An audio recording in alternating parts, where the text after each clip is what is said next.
খেয়ে আমদানি বাড়ায় চট্টগ্রাম বন্দরে জাহাজের সংখ্যা বেড়েছে। আবহাওয়া অনুকূলে থাকায় পণ্য খালাস সহ অন্যান্য কার্যক্রম স্বাভাবিক গতিতেই চলছে। চট্টগ্রাম বন্দরে আমদানি রপ্তানি কার্যক্রম জানাতে এই মুহূর্তে সেখানে আছেন রিপোর্টার কমল দে। আমরা সরাসরি যোগ দিচ্ছি তার সঙ্গে।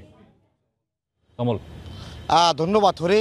আমরা আগে যেগুলি আমদানি রপ্তানি পর্যবেক্ষণ করে দেখেছি সেটি হচ্ছে দেশে মূলত দুটি সময়ে আমদানির পরিমাণটি বাড়ে। প্রথম থাকে রোজার ঠিক রোজার আগে করে, এবং দ্বিতীয় হচ্ছে বাজেটের আগে করে। এখন যেহেতু আগামী হয়তো 6 মে থেকে রোজা শুরু হবে, তাই কিন্তু আমরা দেখতে পাচ্ছি আমদানির পরিমাণটি তুলনামূলক বেড়েছে।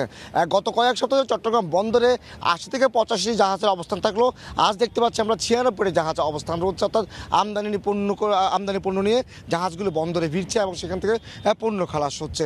অপরদিকে যেহেতু এখন রাজনৈতিক পরিস্থিতি এবং আবহাওয়া দুটি অনুকূল রয়েছে, সেখানে কিন্তু বন্দর যে পণ্য ওঠানামা কিংবা ডেলিভারি সিস্টেম তা পুরো গতিতে চলছে।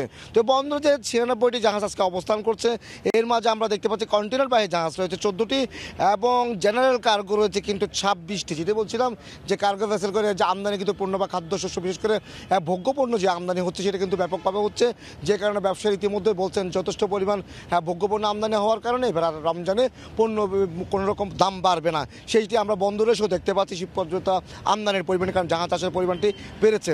এছাড়া অন্যান্য খাদ্যপণ্যবাহী জাহাজ দেখা যাচ্ছে 60টি চট্টগ্রাম বন্দরে অবস্থান করছে এবং সেগুলিতে পণ্য খালাস চলছে। আর সবচেয়ে বেশি জাহাজ রয়েছে সিমেন্ট ক্লিংকারবাহী। আমরা দেখতে পাচ্ছি 34টি জাহাজ আছে সিমেন্ট ক্লিংকারবাহী, সেখান থেকে পণ্য খালাস হচ্ছে।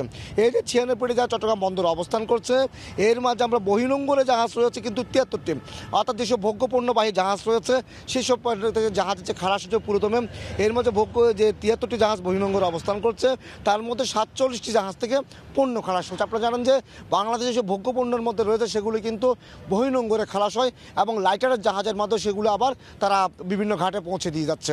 তো এই বলা চলে তুলনামূলকভাবে যে কন্টেনার উঠানামা যেমন প্রধান যেটিতে হচ্ছে, ঠিক তেমনি বহির্নোঙরের মধ্যে কিন্তু সব ধরনের পণ্য খালাস হচ্ছে। এবার আমি একটু ডেলিভারির দিকে আসি। চট্টগ্রাম বন্দর কর্তৃপক্ষ কিন্তু প্রতিদিনই কিন্তু 2,500 থেকে 3,000 কন্টেনার তারা ডেলিভারি দিচ্ছে, যে কারণে কন্টেনার জটের কোনো আশঙ্কা নেই। চট্টগ্রাম বন্দর বলা চলে এখন তারা সুবর্ণ সময় অতিক্রম করে যাচ্ছে। যেমন জাহাজ জট নেই, খুব দ্রুত গতিতে জাহাজ খালাস হচ্ছে, ঠিক তেমনি পণ্য উঠানামা এবং ডেলিভারি সব কাজে চলছে স্বাভাবিক গতিতেই। তো এখন পর্যন্ত হরি আমার কাছে ছিল দেশের প্রধানতম সমুদ্র বন্দর চট্টগ্রাম বন্দর, যে আমদানি পণ্য বেড়েছে এবং জাহাজ আসার পরিমাণও বাড়ছে তুলনামূলকভাবে, তার সর্বশেষ তথ্য। দর্শক সহকর্মী কমল দে চট্টগ্রাম বন্দরের পণ্য ওঠানামা সহ বন্দরের সার্বিক কার্যক্রমের খবর আমাদেরকে জানাচ্ছিলেন।